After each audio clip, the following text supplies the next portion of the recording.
नमस्कार दोस्तों, मैं हूँ अमर और आप देख रहे हैं alert India alert YouTube channel. Bihar और उत्तर प्रदेश की नदियों में लाशों का मिलना लगातार जारी है। बिहार के बक्सर के चौसा प्रखंड में के चौसा स्मशान घाट पर 71 लाशें गंगा नदी में तैरती हुई मिली थी, जिसके बाद से ही कई सवाल उठ रहे हैं। बीबीसी ने इन सवालों के जवाब ढूंढने की कोशिश की। सवाल, ये लाशें कहाँ से आई है?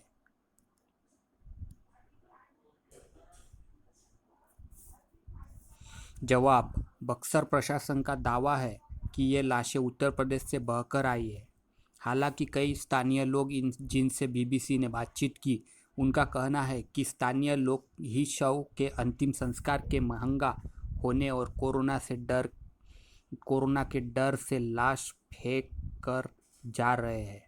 बीबीसी ने इस संबंध में नदी विशेषज्ञ दिनेश कुमार मिश्र से बात की।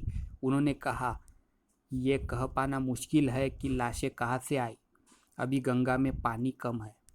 यही अगर बरसात का वक्त होता तो लाशें बह गई होती और किसी को पता भी नहीं चलता।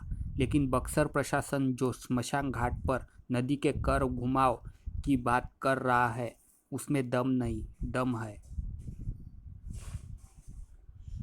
दम है। नदी कर्व के बाहरी किनारे में इरोजन किनारे को काटी करती है और अंदरूनी किनारे पर डिपॉजिट मिट्टी जमा होना करती है। यह नदी की स्वाभाविक प्रवृत्ति है। अगर लाश या बहती हुई कोई चीज़ अंदरूनी सर्किल में होगी तो नदी को लाश की तरफ डिपॉजिट करेगी, ठीक मिट्टी की तरह। सवाल, क्या लाशों को प्रवाहित करने की परंपरा है? जवाब, बक्सर के चौसा प्रखंड से गंगा में बहती लाशों का मामला सामने आने के बाद बक्सर प्रशासन की तरफ से 10 मई को ये बयान आया कि हमारे यहाँ बिहार में लाशों को प्रवाहित करने की परंपरा नहीं है। इस संबंध में हिंदू कर्मकांड के जानकार प्रभंजन भारद्वाज बताते हैं, बिहार में अधिकांश जगह शव को जलाया जाता है, लेकिन सांप के काटने या विषम बीमारी जैसे कुष्ठ रोग से हुई मौत में लाश को घड़े में पानी भरकर या केले के तना के साथ नदी के बीचों बीच प्रवाहित किया जाता है। वो बताते हैं कि उत्तर प्रदेश के सैकड़ों गांव में लाश प्रवाहित करने की परंपरा है। वो कहते हैं, कर्मनाशा नदी बिहार और यूपी के बीच बहती है। कर्मनाशा का जो हिस्सा यूपी की तरफ है, वहाँ सैकड़ों गांवों में शवों को मुखाग्नि देकर प्रवाहित किया जाता है। सवाल, यदि स्थानीय लोग मजबूरी में शव प्रवाहित कर रहे हैं तो इसकी वजह क्या है? जवाब, बक्सर के विधायक संजय कुमार तिवारी कहते हैं, पहली बात तो ये लाशें यूपी से आई है। अब लाशें यूपी से बिहार में ना आ सके, इसके लिए हमने 2 जगह नदी में बड़ा जाल लगवा दिया है। वो मानते हैं कि दाह संस्कार बहुत महंगी प्रक्रिया बन गई है। उनके मुताबिक लकड़ी और दाह संस्कार से संबंधित सामान के दाम बहुत बढ़ गए हैं। पहले जो लकड़ी 250 रुपये मन आती थी, उसका दाम 400 रुपये मन हो गया। पुआल, गोईठा, उपले, लकड़ी सब का ये हाल है और उतनी सप्लाई ही नहीं हो पा रही है, जबकि कोविड और नॉन कोविड मरीजों को मौत बहुत ज़्यादा संख्या में हो रही है। लेकिन हमने अस्पताल और स्मशान गृहों में किसी तरह के भ्रष्टाचार और गुंजाइश भी नहीं छोड़ी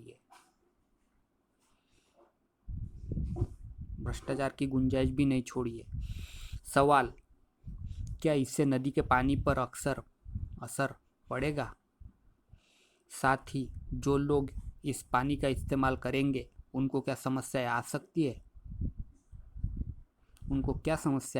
जवाब, दिनेश मिश्र कहते हैं,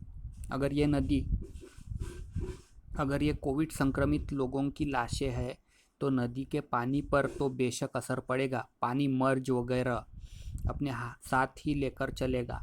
लाशों की संख्या जितनी दिख रही है उस हिसाब से तो इस पानी का ट्रीटमेंट भी असंभव सी बात है। सवाल ये भी है कि क्या प्रशासन ने इन जगहों पर पानी लेकर कोई जांच की है? वही स्वास्थ्य विशेषज्ञ और आईएमए बिहार के senior vice president doctor Ajay Kumar कहते हैं, अभी नदी के पानी को किसी भी काम के लिए इस्तेमाल नहीं करना चाहिए, ना तो अपने लिए ना ही जानवरों के लिए। मुंह नाक कान से कोविड का वायरस अंदर जाता है। अगर लोग इस पानी का इस्तेमाल करेंगे तो लोगों को बैक्टीरिया से होने वाली बीमारियों के अलावा कोविड तक हो सकता है।